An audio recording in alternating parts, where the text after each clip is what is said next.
during the process, like died. She was like shit of it. Some people just straight up went MIA. It's a lot of work. It's a lot of work. Okay, I guess we get started.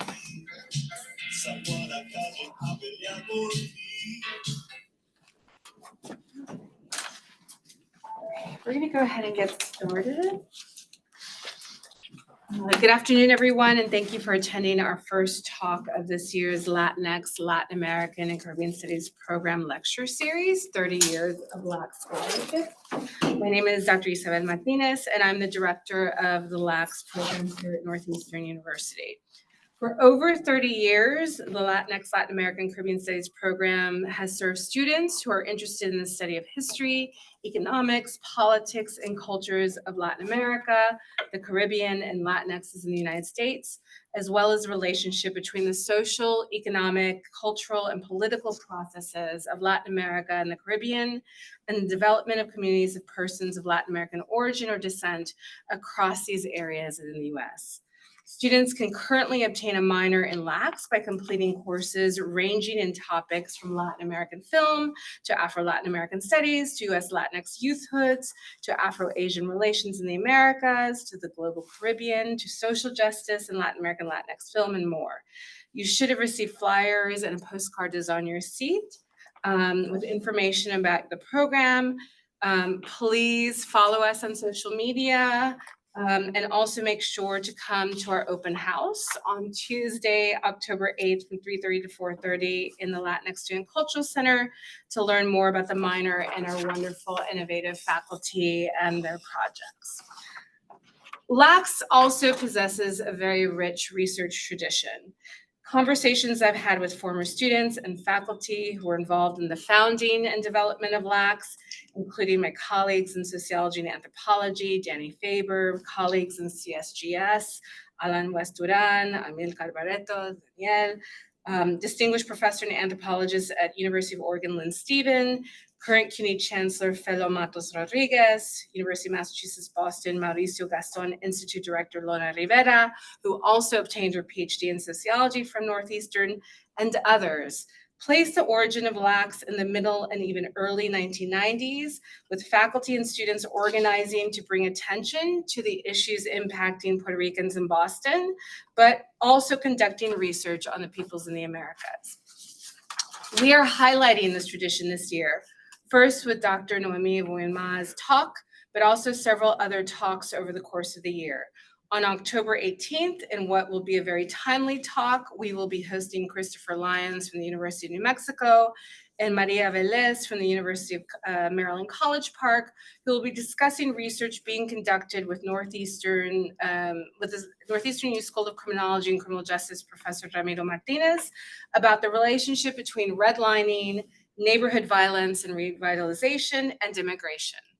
Also keep an eye out for our spring talks celebrating my own work with former Professor Angel D. Nieves, as well as contributor Cassie Tanks, who's a PhD student in history, Crossing Digital Fronteras, Rehumanizing Latinx Education and Digital Humanities, as well as the forthcoming volumes from Dr. Tiffany Joseph, Not All In, Race, Immigration, and Healthcare Exclusion in the Age of Obamacare, and Dr. Alan West-Duran's A Dog Has Four Legs But Takes One Path, Afro-Cuban Religions and the Arts in April. And lastly, we do want to encourage folks to attend our sister program, Africana Studies, very timely and important event this Thursday evening at 6 p.m., The Fight for Haiti at Blackman Auditorium. Please register on the QR code below. But tonight, we are here to celebrate the important research of Dr. Daniel Noemi Voionmaa. For those who do not know, he is a professor of culture, societies, and global studies in LLACS here at Northeastern. His research and teaching focus on the intersection of critical theory and literature and on the visual arts, film, and politics. He is the author of 4 books, including the one we will be discussing this evening, but also Leer la Pobreza en América Latina, Literatura y Velocidad, revoluciones que no fueron arte o política, más allá de realismos y vanguardias en América Latina, and En Tiempo Fugitivo, narrativas latinoamericanas contemporáneas. His current research, for which he was awarded a FIFA CIES grant, is on Latin American literature, soccer, modernization, and national identities. He currently teaches courses on human rights and violence, literature, poverty, soccer, politics, and cinema, and the contemporary Latin American narrative. And if you have not taken one of his classes, you're missing out because he's a very popular teacher here at Northeastern, and I've heard many wonderful things from your students. His most recent book, which we are here tonight to celebrate, Surveillance, the Cold War in Latin American Literature, has been lauded by his colleagues and reviewers as being ambitious and deeply researched, as well as accomplished and consistently illuminating. I, for one, feel as if Dr. Noemi Voionmaa gave me a gift in this book, as it moved me to revisit and think more deeply about the lives and material of some of my favorite writers and poets, including Gabriel García Márquez, Pablo Neruda, and as I shared with you before, Mexican journalist and feminist author, Elena Poniatowska. For me, Daniel's book forced me to revisit several texts and gave me a new lens through which to analyze them, including La Noche de Tlatelolco, or in English, Massacre in Mexico, the award-winning book, Elena Poniatowska's award-winning book that recounts and recreates the days leading up to and after what is perhaps Mexico's greatest tragedy, the 1968 state-sanctioned murder of hundreds and possibly thousands of students during peaceful protests challenging the oppressive one-party system in Mexico, the PRI, as well as the desaparencias occurring during Mexico's dirty war. Daniel's book, for me, put not only a deeper theoretical framework through which to read the text, but forced me to pay closer attention to Elena's words and to consider how they are in dialogue with a state surveillance whose gaze was upon her while she was documenting eyewitness accounts of the massacre, thus forcing our gaze back onto the Mexican state. It is with this new lens that I plan on returning to other works, fiction, but also nonfiction, including works about Ayotzinapa, or the disappearance and murder of 43 rural students in southern Mexico's Guerrero, an event that is perhaps this century's greatest tragedy in Mexico, and whose 10-year anniversary is this Thursday, September 26th. But most of all, I found Dr. Voionmaa's writing thrilling as well, and to me, read like a spy novel. He takes us into the secret police archives and meticulously documents his findings. Situated there, I found myself turning the pages, wanting to know more about what various secret police had on writers, but also how these writers navigated these worlds where they knew that they were being watched, but continued to create political art and push against repression. I won't get into your theoretical framework here. I'm sure you will do this, but his framework opens up new ways of understanding the works of some of Latin America's most celebrated and beloved authors and poets of the 20th century. This was a true gift, and I, for one, wish to thank you for that. Without further ado, Professor Voionmaa.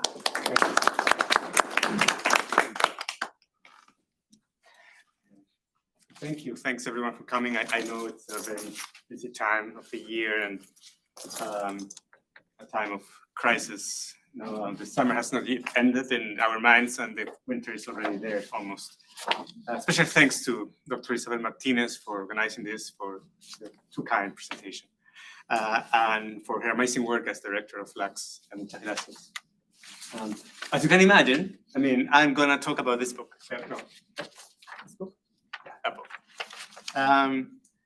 That was published 2 years ago. You know, time flies, and also the color of my hair has changed from photo there. So I will talk about its creation, about its content, but of course, if you have any questions about the publishing process or anything else, I will be happy to try to answer those questions. So I would like to begin with the epigraph of my book that never made it to the book. Every breath you take, every move you make. I'll be watching you. As you know, this is a breakup song. But I thought the lyrics could also be read very differently, especially if they are sung by like a group called The Police. The reason that doesn't appear in the book is rather mundane.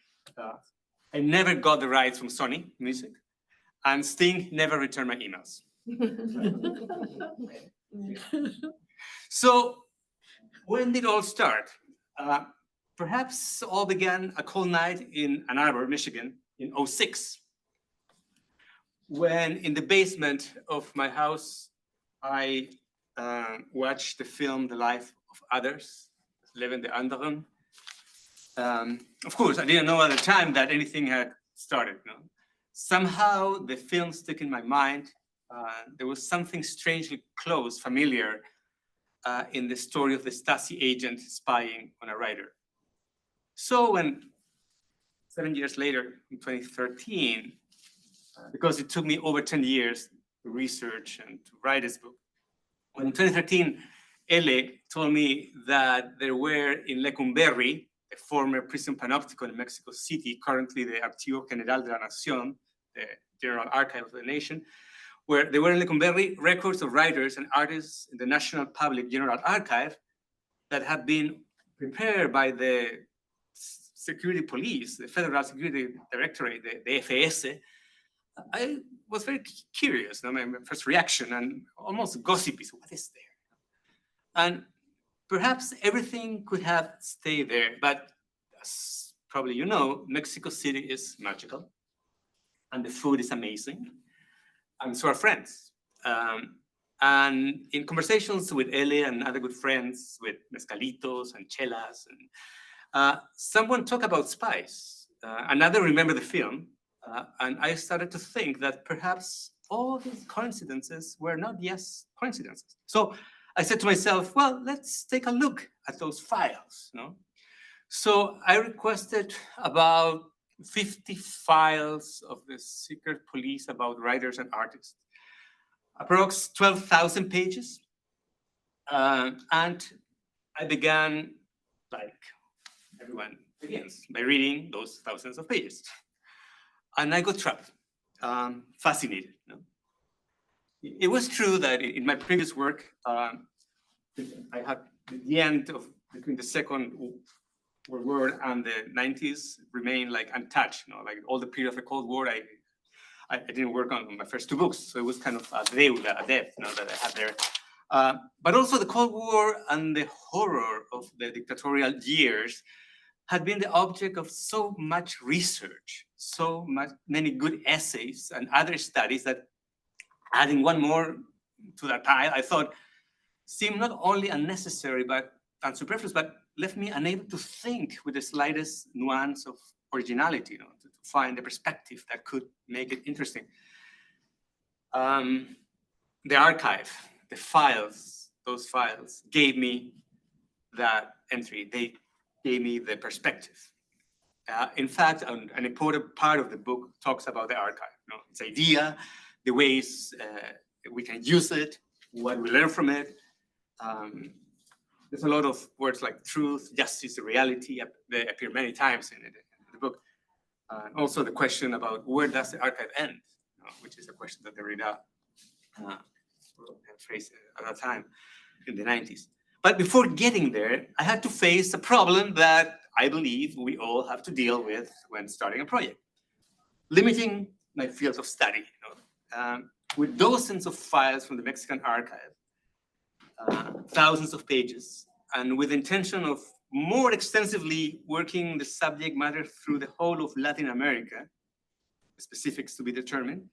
Because I always had this idea of, okay, I have to do all Latin America. Of course, it's impossible, no? But like, since my PhD dissertation had the same issue. So it was very easy to get lost in the weeds, no? So after doing a bit of research, not too much, it was relatively easy to notice that in recent years, files belonging to various dictatorial or authoritarian governments, intelligence services had been discovered or declassified. You know? The most famous case, in July '05, workers for the Institución de Procuraduría de Derechos Humanos, the Human Rights Procurator in Guatemala, were assigned to check on the possibility of explosives existing in a building in Zona 6 Guatemala City that used to be the National Police Hospital. The explosives turned out to be of a totally different nature than expected. In several rooms, they found approximately 80 million folios, so almost 8 kilometers, 5 miles of packages containing secret documents, mostly in very bad shape, moldly and partly eaten by the rats. After doing a preliminary sketch of the area, the workers realized that these documents, dating between 1882 to 1997, with 31 million documents dating between 1960 and 1996, the years of the Civil War in Guatemala, belonged to the National Police Archive. It was, and still is, the largest discovery of secret documents in all of Latin America. So, with my hope of broadening the field of vision, while also making it feasible to carry out, I decided to focus on Mexican, Guatemalan, Chilean. Thanks to a remarkable journalist, Mauricio Weibel, I had access to exclusive archival material in Chile. And to a certain extent, Uruguayan archives, I also used. I also knew that declassified documents from the CIA and the FBI would be great use. And so, since working in the archives, subject matter start to take shape, and I found myself studying about surveillance that writers and intellectuals were subjected to by security and intelligence services during the Cold War. And obviously, super fast, I had to go into the Stasi archives. That was kind of a model. I know models of bad work with that, but kind of a dark model, of the. And I had a chance to go to Berlin and do some research at the Stasi archives too. That was pretty amazing. So from there, questions began to accumulate. How and why did the surveillance carry out? What did the records say? Why did they care so much about writers? What were the agents looking at? Very soon, both the form and the substance of the documents gained relevance for me. The language, the rhetoric, the linguistic twist used, but also the topics and concerns they focused on were now central to my research. How were agents capable of saying that a certain style of writing was Jose Revueltas, a Mexican writer? Did they study literature? Guys? There, I thought I had found something worth investigating in deeper terms. That was how I came to stumble with the notion of gaze. So emerging from this document, it was a way of seeing reality and of creating it. A gaze that was and is linked to the power from which it was exercised. There was another point of intrigue for me. I wonder, and I already mentioned this, how the writers responded to the surveillance. Obviously, it was not possible to seek an explicit answer, but an answer seemed inevitable. This is to say that independent of whether they knew they were being watched, something in the writing must have approximated being in dialogue with it. That response could have been revealed in their essays, stories, or novels. But of course, I was after something much broader than this.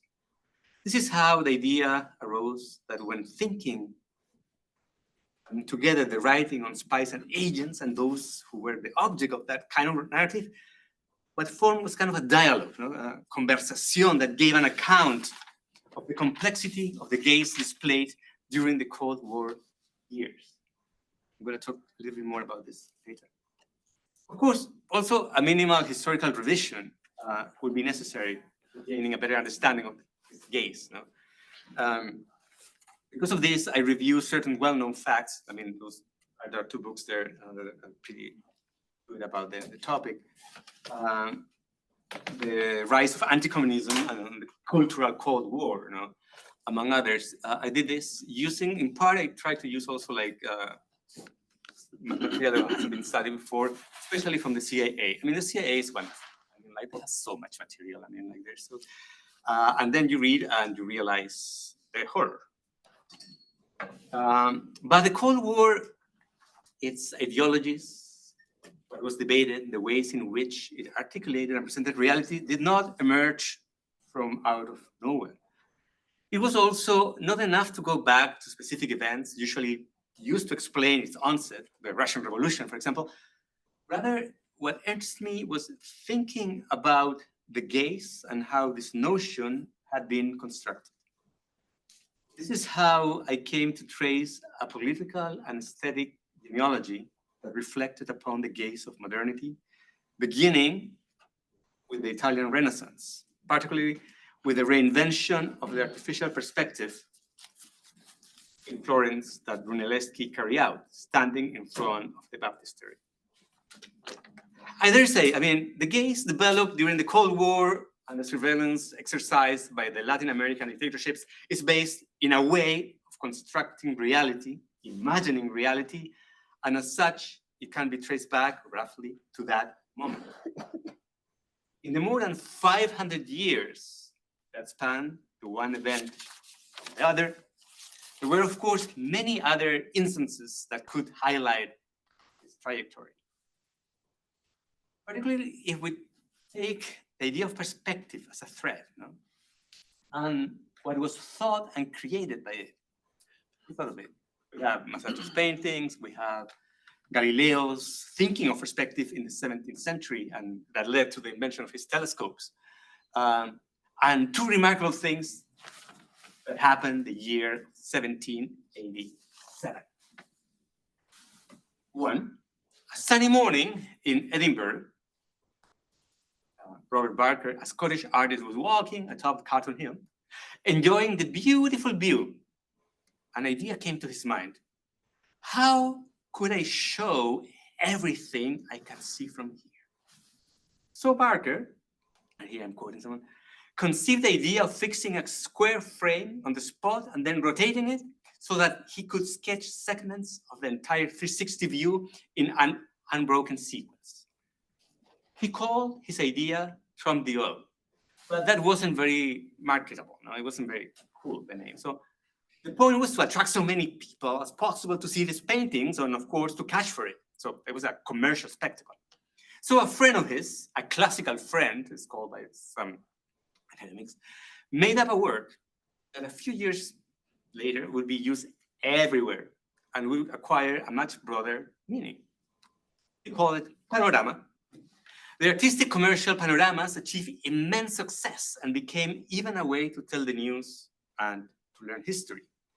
Now, a bit later, Balzac is making fun of the use of panorama and many words that young people, he says in Percorio, adding orama to many words is to make up words. That very same year, 1787, in Russia, another British fellow wrote a few letters in which he developed the idea of a building from where it was possible, like in the panorama, to see it all. The difference of Bentham's invention, obviously, was that the point was to actually be capable of seeing everyone all the time in order to be able to control them. In other words, to control and watch every single moment and every single move of everybody in the building. Absolute surveillance will be possible. Here, the panorama meets kindred spirit. I mean, let us be clear. And this is, I think, important. This was, and it is, a speculation, meaning a possibility, a suggestion. It does not pretend to be the ultimate way of understanding modernity in Latin America. It's not, I talk about like modernity in rapture, which was the best translation from modernidad arrebatada I came with. But yeah, I throw it as a possibility. I mean, originally the book followed a chronological structure, no? But as I began to write, rewriting, rereading, writing again, I noticed that keeping it reduced its relevance to only some material available. I also was saying that I was very certain about things, no? And so after all these years, and this is not a hyperbole, I think, the only certainty I reached was in presenting my own path and the readings, interpretations, criticisms I found along the way as a possibility. Because of this, at the beginning, especially the style of writing, the pages took on was closer to the free essay of, some people call it Latin American essay, than it was closer to that than to the rigidity like usually attached to an academic text. This had to change slightly but significantly because of the readers and publishers' suggestions and what the press came ask me. Nevertheless, I think I was able to maintain a sense of, as I like to call, a critical text that becomes an unexpected autobiography. Not only because personal references appear explicitly in the text, but also because all reflection can be connected to moments in one's life, like John Cusack's character in High Fidelity, who organized his record collection autobiographically. In this apparent obviousness, there's a deeper meaning, a theoretical and aesthetic formulation that unfolds through writing. What was it like to live during that time? What was felt in the air, in the daily conversations, in the glances? Here, I would like to stop for a bit and reflect briefly on an ethical issue, at least for me, that I dealt with while working on this book. The fact that I was not talking, not in detail at least, about the consequences that in many, too many cases, the surveillance of artists and writers had. I make very clear that those consequences are far more important than my reflections. However, I also suggest that we need to understand the structures of feeling, to use Raymond Williams' beautiful term, of the time in order to understand how the horror was possible. Because we have the surveillance, the spies spying on writers and artists, the spies that carefully read Revuelta's work, or the one that attended a conference on Hegel's phenomenology of the spirit and wrote, quote, "I didn't understand a thing, nor did anybody else, it seems. But they were all communists because there was a poster of Che Guevara hanging on the wall." Or the spies that follow Neruda in Uruguay, waiting for the communist connections to show up. To their embarrassment, no communist was there, only Neruda's lover, Matilde Urrutia. The spies posted outside García Márquez's home in Mexico City, and the one that at a restaurant couldn't understand what García Márquez was saying because a baby started to cry. The spies that learned that, according to the manual that every Guatemalan agent had to study, Sundays are the best days to spy on people. The dark and sad are the agents that approach Chilean exile writer Carlos Cerda.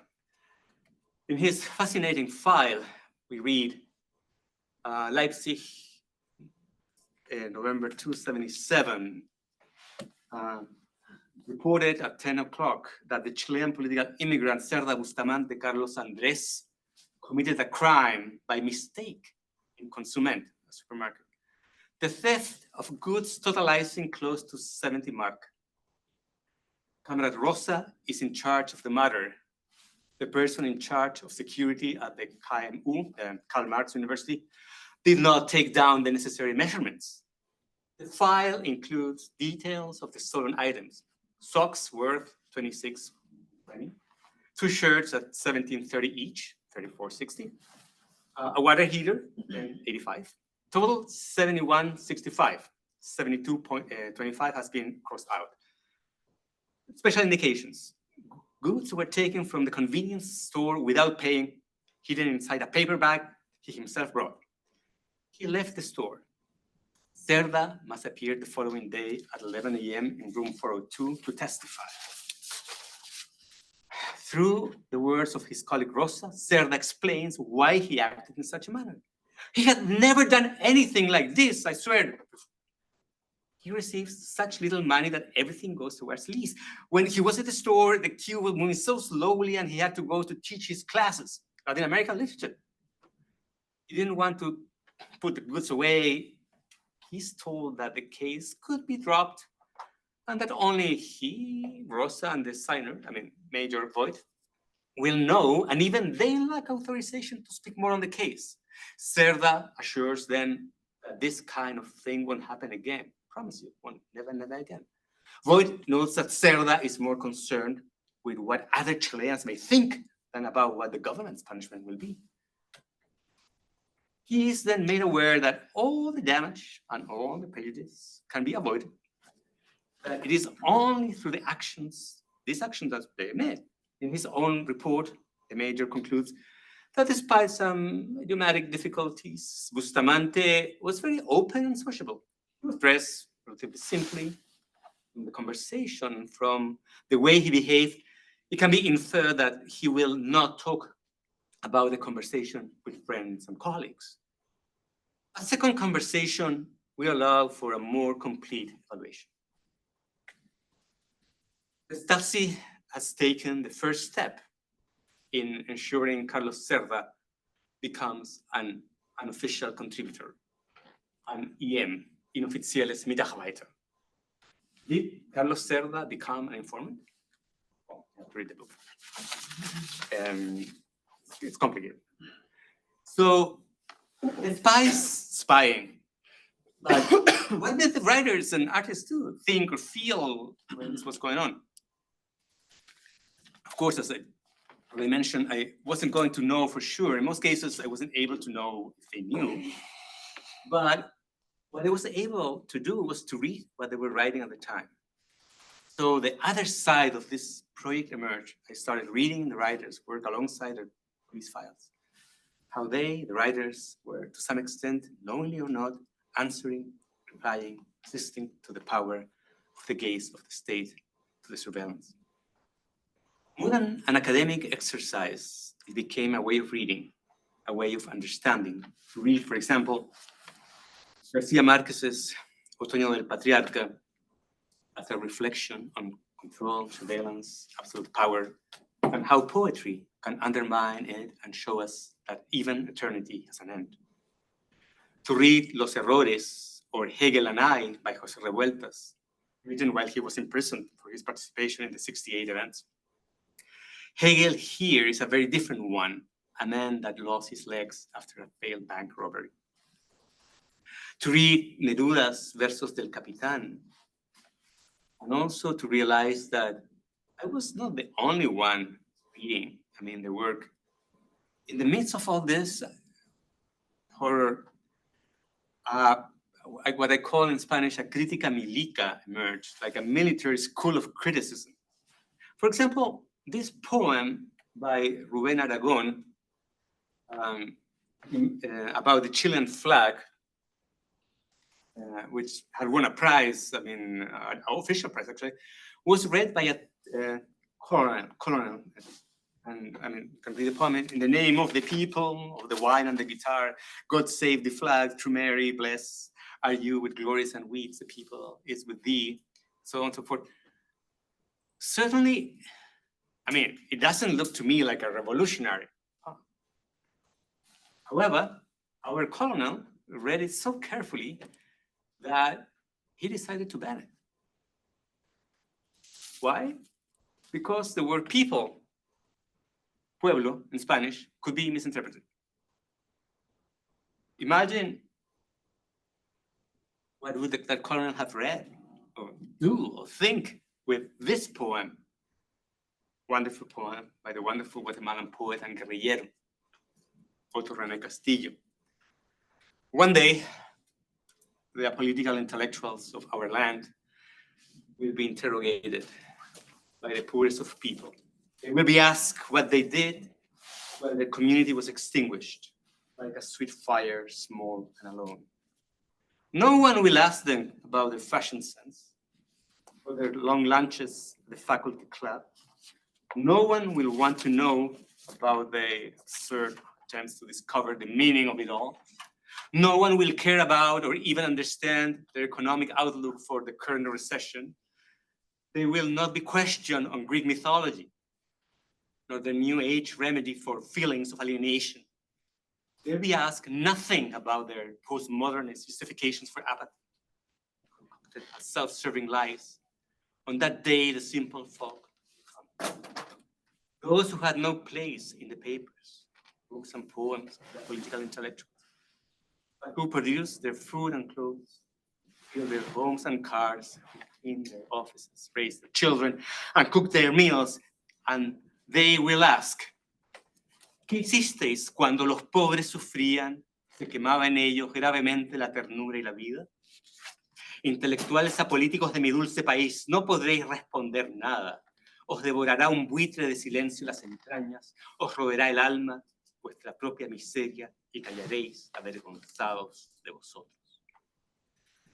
We know that every experience has an indelible degree of individuality, which, as Octavio Paz writes, is particular, non-transferable, and precious.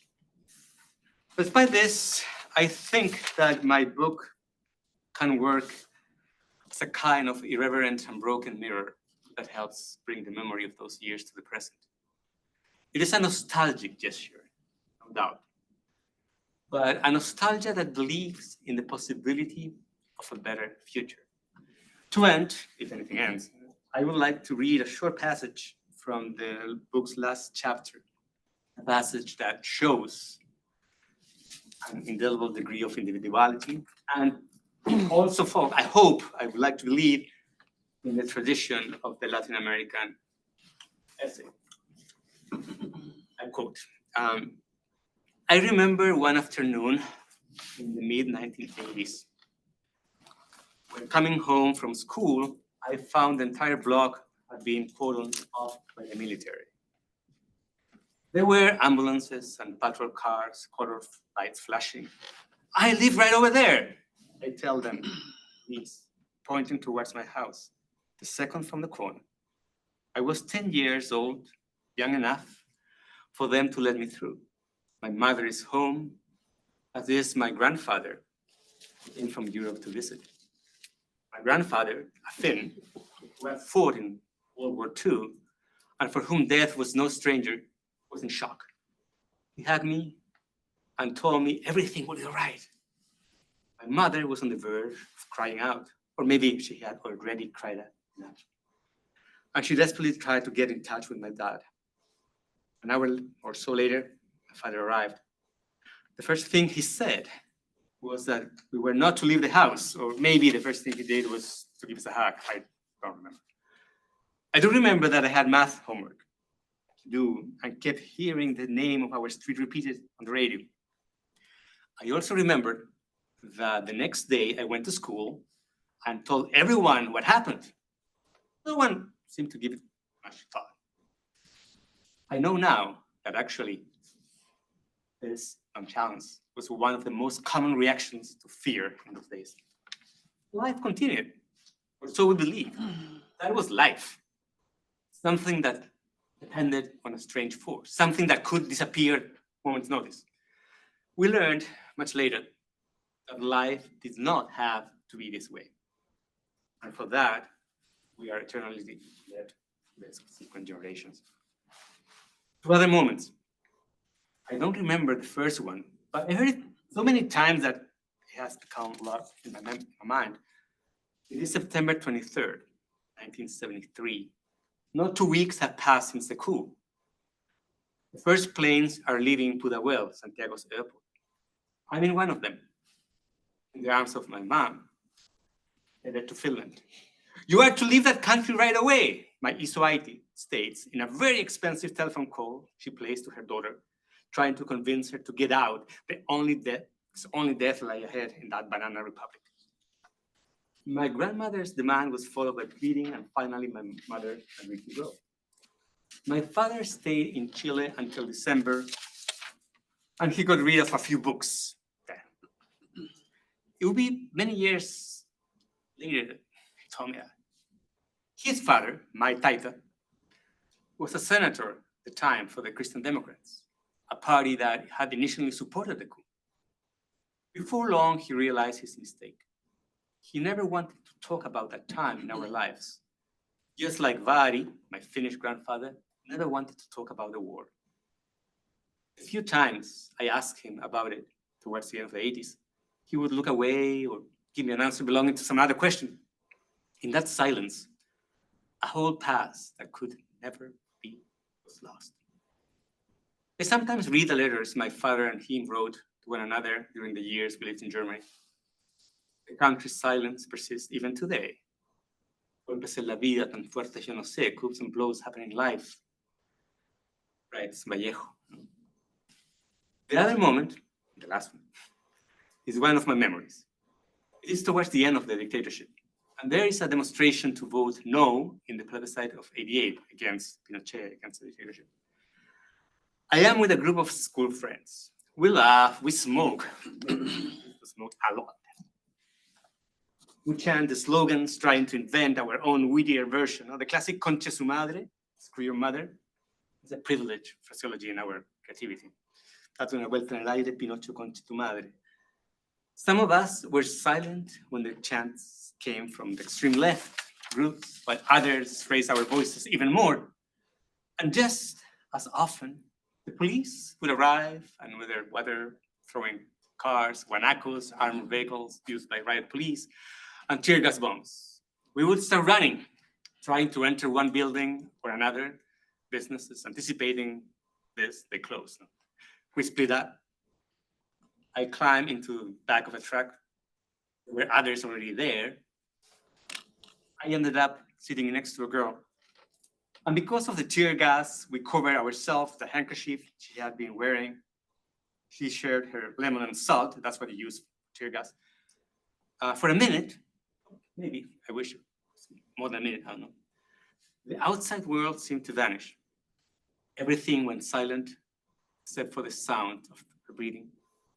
Everything disappeared, except for the color of her eyes and her smile, which was slightly hidden by her falling brown hair. Her breath was so close to my own. The truck came to a halt, handkerchief loosened, we got down, we walked in opposite directions. There were no names, no kisses, no romantic goodbyes. I came home smiling as though the dictatorship was already over. Very soon afterwards, we would all realize that dictatorships do not pass on so simply. That the gaze under which we were forced to see and from which in that track I was momentarily hidden was going to follow us long afterwards. In fact, the gaze of the dictatorship follows us today here, Tuesday, September 24th, 2024. Every move you make, I'll be watching you. Because today, the past is flashing up at a moment of danger in Latin America, Middle East, in Ukraine, in Sudan, and very much here in the US. Ni los muertos están a salvo. Even the dead will be safe from the enemy, writes Benjamin. Time is running out, because time is always running out. But like the shadows of dictatorship menaces us, so does hope. And that's perhaps the ultimate reason I wrote this book. And perhaps that's the reason we are here today. Thank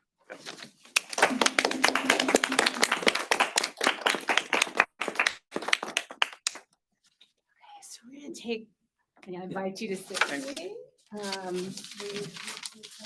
The audience. Thank you so much, Daniel, for that really impressive, just your work. And it shows, please, I encourage everyone to get a copy of this book. I mean, the work that you do, the research in particular. I can send the PDF. Yes, you can send it around. It's incredible. Thank you. Any questions before we start? I have a question. I was really interested when you were talking about the possibility that some of the writers knew they were being surveilled and that might have created some dialogue where they were incorporating that into their writing. It just really interests me with the question of audience and an unwanted audience, I guess. And partly I'd like you to just tell us a bit more about that or excavate some of that. But partly also I have a question for maybe this may or may not be the case, but also could be a recommendation for contemporary literature. Are contemporary writers using the archive in this more direct way now that it has been declassified? Okay. So there's regarding the first, thanks for the questions. Roberto Bolaño, Chilean writer, he has a novel, Amuleto, in which he talks about that there was nothing easier to identify than a spy in Mexico City, and that he was giving talks, because he lived as an exile in Mexico, he knew that in the audience there were many people that were from the secret police. So in his case, he's clearly like making fun of that. So he knows. Revueltas probably knew, because he had like a long story of like being in prison when he was 14 years old. Though in Mexico, it's pretty interesting because, I mean, the relations with the government, all these people are very, because, I mean, we have to remember, I didn't mention this, but that the Mexican government is a revolutionary government. So there's a government that like was successful with the revolution. So these writers are like kind of in that like weird position. But yeah, some of them knew that they were, others probably it was more that this idea that, yes, they were told, be careful, be careful, because you don't know who's there. Not only in their countries, in the case of Chile, I mean, all the records from the CNI, from the secret police, show that they had people following artists in exile in Europe. So in Paris, in Germany, through the embassies. Not every embassy, but some of them had like kind of a few people like in charge of going to cultural events just to see what these guys were doing. And regarding using the archives, there's a novel. It's a novel or not? Okay. So this is a work on that. Rodrigo Rey Rosa, a Guatemalan writer, he wrote what he calls a novel. I mean, at the beginning he says, although this doesn't look like, although this is almost not like one, this is a novel about his search in the Guatemalan archive. He goes to the Guatemalan archive looking for the files about the people who kidnapped his mother in Guatemala. And it seems that the person in charge of the archive was one of the responsibles of the kidnapping of his mother. So, but it's a novel, he says. But he's using the archive itself. And like that, there are many other ones in different ways. In Mexico, also Cementerio de Papel, papers, cemeteries, graveyard. There was made a movie as well. Yeah, so yeah, those are, in the Chilean case, I haven't seen any, but like, yeah, the Guatemalan, I mean, it's a beautiful novel too. I mean, Ray Ross is an amazing writer. And yeah, I recommend everyone to read it because this is a great novel. And it talks about, it's a reflection about the archive as well, about the limits of the archive, and about the importance of, literature to understand and to be able to interpret the archive itself. I mean, it's beautiful. Yeah. Other questions? Well, thank you very much for this beautiful discussion. My question is, could you please describe the most rewarding and challenging elements of the writing process? Of the writing process,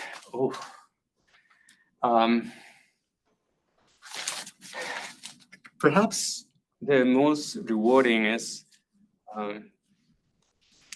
when I had an idea that took me a long time to like come up with, and I was able to, I thought I communicated in the text itself. But then, I mean, the challenges, there are so many, and it's all the time, because that same moment, next day, maybe it's different. Say like, I mean, I wouldn't say it's like a roller coaster, but close to that, like it was very happy at some point with the manuscript, and then the next day, this is garbage. I mean, I got to throw this, have to start everything again, and that happens several times. I mean, like, I had to cut 25% the manuscript after getting the report. And I was really mad. I mean, I was happy that they said yes, of course, but they wanted me to cut a lot, which was, most of it was kind of my elucubrations, my ideas, about this, like, not the actual facts, or like analysis of text. So yeah, that was kind of I mean, I didn't like it, but it made sense. I understood that it was making sense, you know? Yeah. Yes. This is really wonderful. Thank you. And as you were talking, I mean, surveillance always makes me sort of think of like sort of Orwellian or even like Kafka-esque.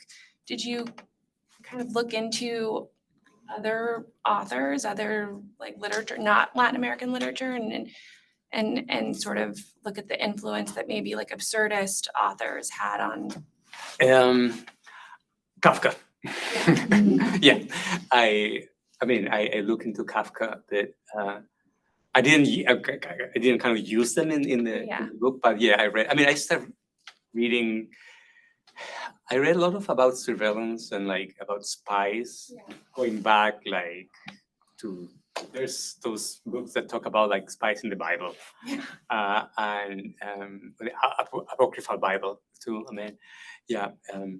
Yeah, I mean, the material is fascinating because you have, and some of these writers, they do make reference to Kafka, for example, to Orwell as well, and others, no?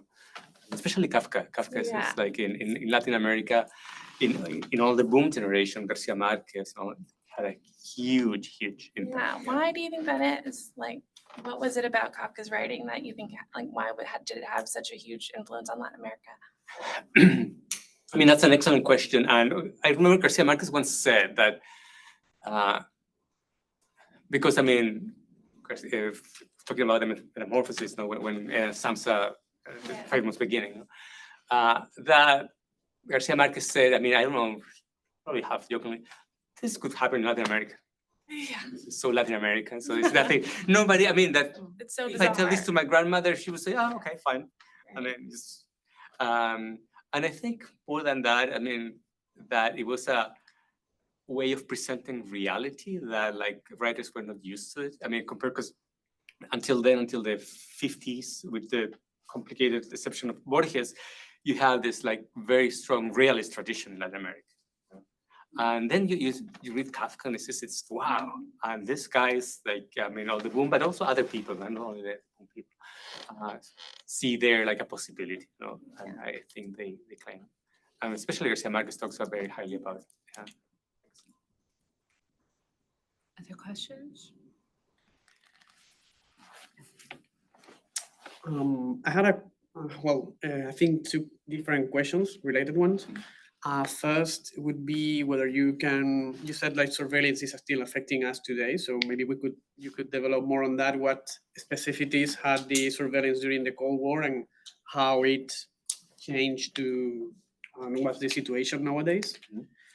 And then second question is, you've talked about this surveillance performed over writers and artists coming from the literature background. Are there any other artists, for example, in the realm of music that were also affected by this? Thank you. Starting with the second question, there are about, I saw files about, and I worked with files about Kahlo, I mean, painters, Cicados, the big muralists, they all have. I think there was one about a musician, Silvestre Revuelta. And in the case of Chile, it was very interesting that it wasn't like a surveillance on a musician, but the use of music by the American embassy in Chile in order to counterattack the organization of a Congress from the left. So what they did was to contact like the Baltimore Orchestra and ask them to play a piece by a Chilean composer then, and send like all this like recording in radio, no? Send a message to Chile. I saw that, but now that was in the 50s. In the 80s, yes, when I mentioned that all these like groups were, and artists were like being spied on and in Europe, there it's the famous case of Inti Illimani members. I mean, like groups, different groups that were like in the exile that were being like spied, and there you can see the reports on them, the files on them. Yeah. The other one is a very big question. I mean, like this connection with the present. You know? At some point, I think in a footnote, I mentioned, because when I was writing at some point, Snowden, all the thing happened. And yeah, of course, I mean, that's kind of a perfect thing. I mean, it's much, what Snowden, I mean, showed on what's happened today is, you could say that works much better. And it's just, you don't need like maybe the person, like the spy, like looking at you, you know? But I mean, the consequences, wow, that's one of the things I had problems not talking too much about it, because in many cases, I mean, people were killed in those years. And yeah, I don't know what now happens with that. I mean, but you could say, I mean, if you read the news, basically, like people are complaining about different strategies, but the idea is the same. I mean, there's an attempt from the governments in at least Latin America, in some countries, to control everything, not have it. So it is, I mean, it's very, the connection is very clear. I don't know about how much more has intensified. I mean, more than what I read, probably you know much better than what I can read in the news, you know, about that. But yeah, maybe at some point I will go back into that and see how that works, but that's a lot of work. Thanks. I'm gonna ask a question. I'm gonna jump in. This just struck out, and sort of in the vein of the past informing today. There's a line in the book that says that one of Pinochet's greatest successes was the destruction of community.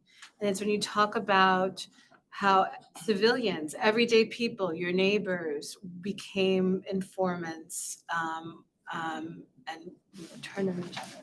And I was wondering if you could talk a little bit about that. And the last line I wrote here is the destruction of a sense of community that Chile has not yet recovered.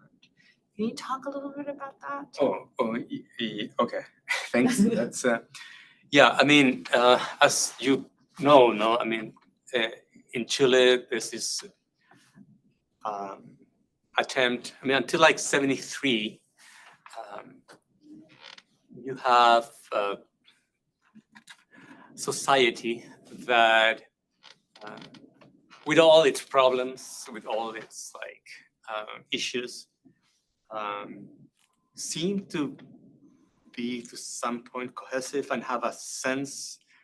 When I talk about the sense of community, like the idea that we as a nation were having a common goal, that still the us was more important than the I. I mean, that the collective was more important than the individual. The big change, contrary that the dictatorship, the Pinochet dictatorship achieves, is to change that, to totally change this idea of like putting first the collective, to place the individual first. And that, of course, has to directly to do with the implementation of neoliberal policies. No, I mean, that's the 101, and Chile is like the guinea pig for that.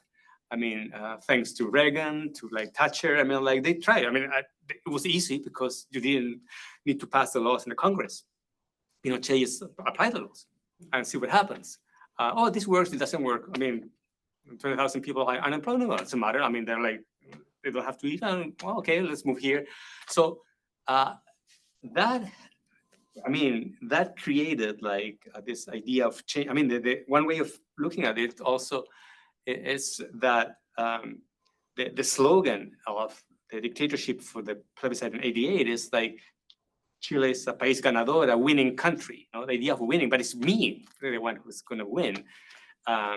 So that is still today. I mean, I could talk a little bit more in a second. And then the other one about the neighbors, I mean, that's, it's like the perfect panopticon in the sense that, of course, like not everyone was like, I mean, like spying on other ones, but you didn't know. You didn't know. So what do? You are careful. I mean, like, unless you're super sure that that's your friend, no? But then you read the cases in Germany in which like wives, husbands, best friends were like talking to Stasi about family. So yeah, that creates a awful thing. And coming to the present, I mean, probably you knew about the 2018 estallido, this like social protest in Chile, which this is very interesting. And I don't know, I hope this is still work in progress, but at the time in 2018, when this happened, many people thought, it was this like slogan, Chile is awakened now. It's like despertó, no? So now we realize, I mean, after 30 years of democracy, actually, that we need to change our like mindset and everything is going to be better. And then you have this like huge like people, I mean, amount of people on the streets protesting and almost the government falls. I mean, the government from the right. And then you have this new, I mean, draft for a new constitution, the most, I mean, I don't know the most, but like super like liberal constitution. And then, okay, all Chileans are going to vote for it. 65% of the people reject it. What? It's like, what is like crazy country? And then the Reaganists say like, yes, you know, we want change, but we don't, it's not that we want to go back. Some people were saying as a society to this like pre-73 moment in which we believe in the common good. I want to have the Tesla. And I don't have money now for the Tesla. That's the problem. So I have my credit card's a limit. I want to hire. I mean, so people would start seeing that what people were protesting was about that, not about like not having this. I think that, I mean, both extremes are wrong, that it must be some like common ground. And again, I mean, then probably also, you know, I mean, there was another, after that draft of the Constitution was rejected, there was another one, but it went to the right. And it was also rejected. So now we have the Constitution from 1980 of Pinochet. Fantastic. Yeah. And you have, I mean, if you push me, I have to admit that it's a constitution that is being democratically approved twice by preferring this, because I mean, in both cases was like, if you don't want this, I mean, the one we have, it stands, and that's what happened. So imagine what like many, I mean, and Chile is also insane that you still have a significant group of people who supports the dictatorship. I don't know, I won't say a percentage, because I mean, I'd be probably wrong with that, but it's pretty remarkable. I mean, it's, yeah, it's sad, but it is the case. I mean, it's the justification of economy, you know, but that's something that's crazy. And in other countries too, but yeah, Chile is pretty, really like sad model for that. Other questions? I have another question. Oh, you go first. Well, in terms of the research process, did you conduct your own independent ethnographic field research? And if you did, could you describe that process? Or can you just elaborate on your sources and just the research process as a whole? Yeah. I'm going to jump onto that because I want you to talk about also, can you talk a little bit about the differences in the archives?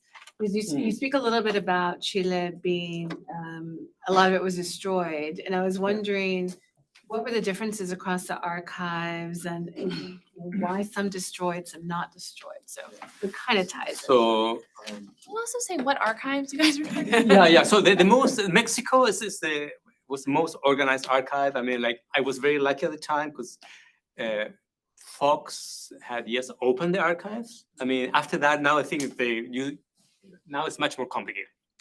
So you really like, it was like a list of like the files about like writers, and you requested them, and they, I mean, after a month or two, I mean, you got like you went there to the archive and you picked them up, and I was in my house, in an apartment in Mexico City, reading.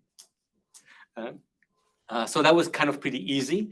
There were like parts that were like blackout, and like, but, and this is a big difference with the Stasi archives where they also had that, but in the Mexican one, you could like kind of see what it was supposed not to be seen, you know. yeah, that was kind of, and so yeah, the Mexico was pretty straightforward with that. Then, I mean, there are other ones. That's la DFS, la Dirección Federal de Seguridad in Mexico. There are many others, no, but like that's the one I use mainly. In the case of Guatemala, the one that I mentioned, the discovery, that was, it is being utilized by combination of Swiss, like human rights, and Guatemalan people.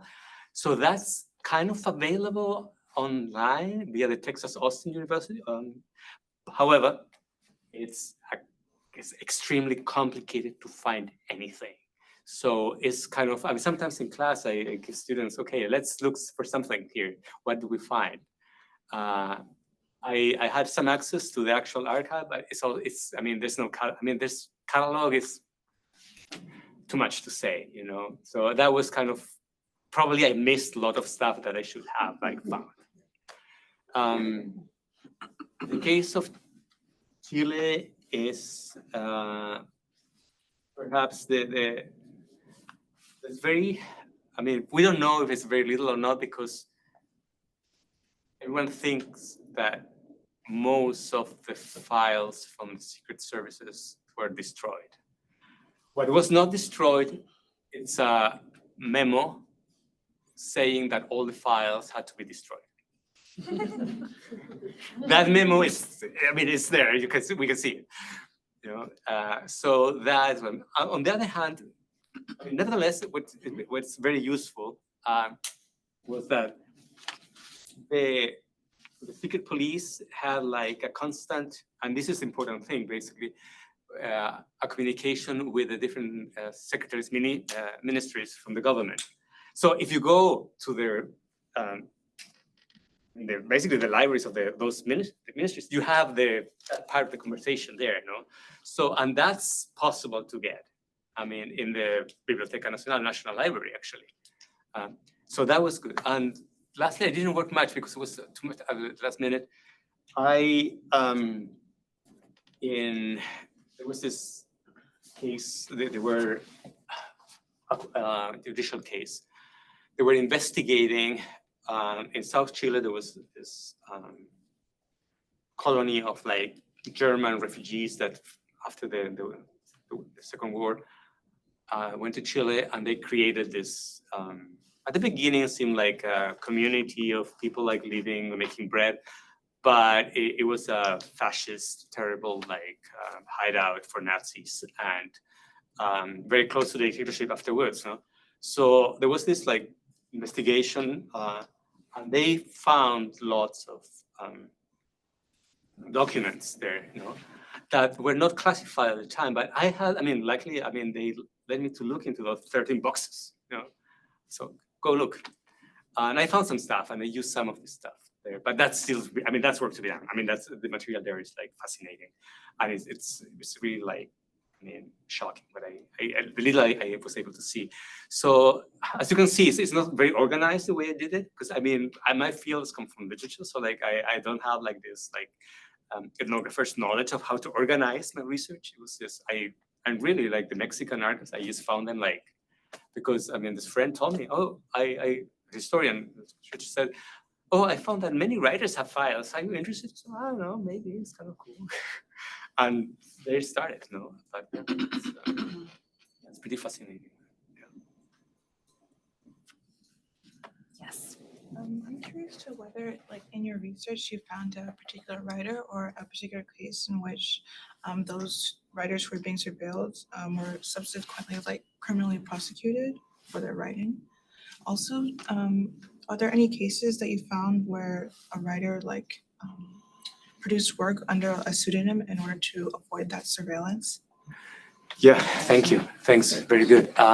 The case of Revueltas is probably the most, Jose Revueltas, Mexican writer, because he was sent to prison, not only because of his writings, but for what he was supposedly doing. And part of what he was doing was publishing things. And he was publishing like without his name. So that's an interesting thing too, that the agents thought, you know, this is his stuff. Even one, I mean, a manifesto was signed by other people. And they say, no, this is Revueltas writing. How they, and they say, this is Revueltas because he uses these two words. And really, I mean, you have that. I mean, were they right or wrong? I mean, Revueltas said, well, he didn't write it. But I mean, he did. And yeah, so he went to Revueltas went to prison. Then you have other cases, let me think. Well, I didn't work in Argentina, but in Argentina, there, I mean, sadly, famous cases of people who were like killed afterwards. I mean, yeah. In the case of Chile, you have Neruda, who's, yeah, he was persecuted because of his writing, but he became this like big star. So like he was even using that, you know, that was very interesting the way he used it on his favor. He wouldn't say that, but yeah, he was kind of playing with that a bit too. But yeah, that connection is very super interesting. Thank you. Thank you.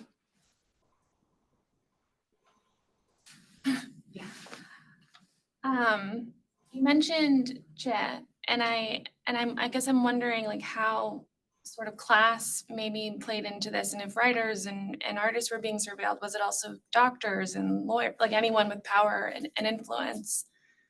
And I guess, you know, I'm not sure about Chile. Does Chile still have a big indigenous population, or I imagine that those were not surveilled. You do have surveillance on like everyone there. I mean, I focus mostly on Santiago, the capital, and the thing is like in Santiago, the people living there, there's not like an official distinction, you know, like, but from what I remember, yeah, I mean, you could say, I mean, who were like very, very much, I mean, like there's a lot of surveillance on like priests, for example, you know, and schools. I mean, those schools, you know, for other sources that, I mean, a part important of that school, like party was like more indigenous than others. You have that kind of thing. I mean, but I mean, it's just different the way it was talked about it at the time. So it's not so easy to like pinpoint there. Not like today. Today is a different story. I mean, today it's, I mean, the laws against terrorism are being used against the Mapuche in the South. I mean, that at the time was not that, I mean, at least from what I can see there, it's not like that, no. No. And yeah, but you have all these documents talking about very, very like fancy people as well. You know, like all this, as they call it in Chile, the izquierda, the left that drinks whiskey. You know, yeah, you have the files on that. Like, yeah, pretty. Supposedly they were kind of safer a bit, they say, but I mean, there are cases that they don't.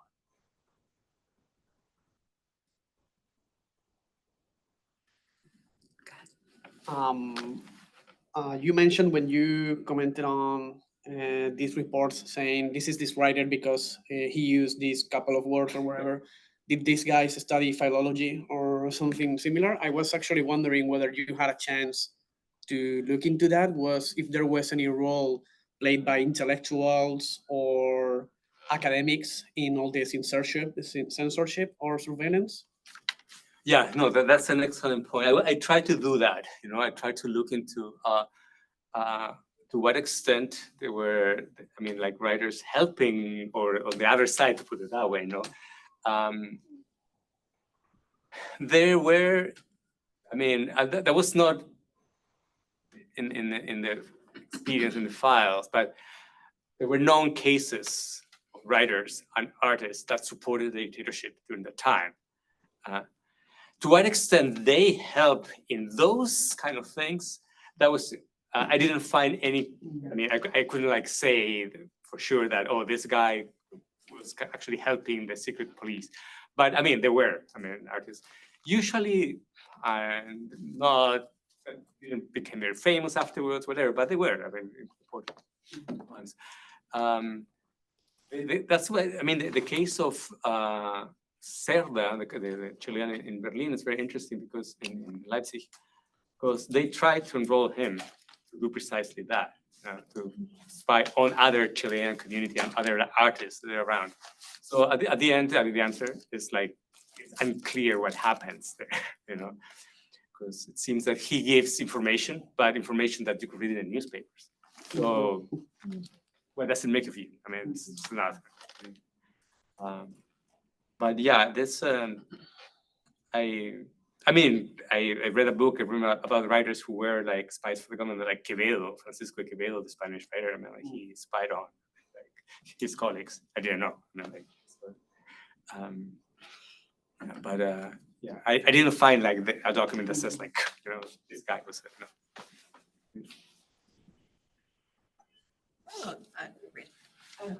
Any last question? I have one last question, and then what I think we'll call time. So in prepping for today, I saw that the book project had different names. So it was Spies, Writers and Artists, During These Days, and Paranoia in Latin America's Cold War. I'm going to take you back through all the iterations. And Spies, Writers in Latin American Literature. Ultimately, you ended on Surveillance, the Cold War in Latin American Literature. Can you talk a little bit about how you landed on this title versus Spies? Yeah, that was, the final, it was a suggestion by the editors at Cambridge, and I didn't fight it much because I thought they wanted something very descriptive, very general that could talk to like a larger audience. At the beginning was like the gaze of modernity in Latin America, Spies, very like long, and they said no, it has to be much more concrete. And yeah, I admit, I didn't argue too much, but I thought at the end that it was okay. I wanted Spies because Spies, I thought it was kind of like, yeah, you but what was it? What they say? Like, oh yeah, but this is an academic book. And then said, yeah, but academic sounds boring. And he says, no, but this is not only about the spies, it's more about the surveillance. And then, yeah, but okay, fine. So yeah, I could have, discuss a bit more about that maybe, but you're right. It's a fine title. But Spice is better. You're right. Spice sounds much better. Maybe it should have Spice. Yeah. And maybe maybe now in Spanish. I hope I'm gonna be able to publish it in Spanish. Then I'm gonna use espías for sure. Yeah. All right. Well, we have 3 books we want to give away to people who either registered online or signed in. Yeah. And we want to give those, and you'll be able to sign them for our lucky winners before we let you go. Who do we have? We have one for Justin, Aaliyah, and Peter. So Justin. Mhm. Okay. Who's Aaliyah and Peter? Aaliyah. Oh, great. Cool. Thank you. Thank you. I think they are signed. yeah, they are signed. They are They've signed. been for- All right. Well, Thank thank you. you so No, much. thank It was you. a very informative. Thank you so much.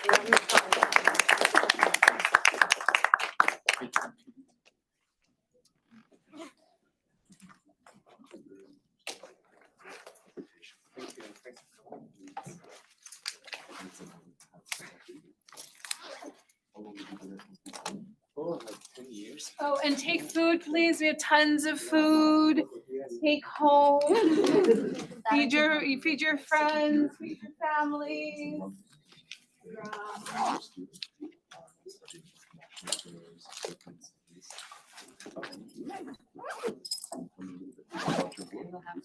Yeah, I come from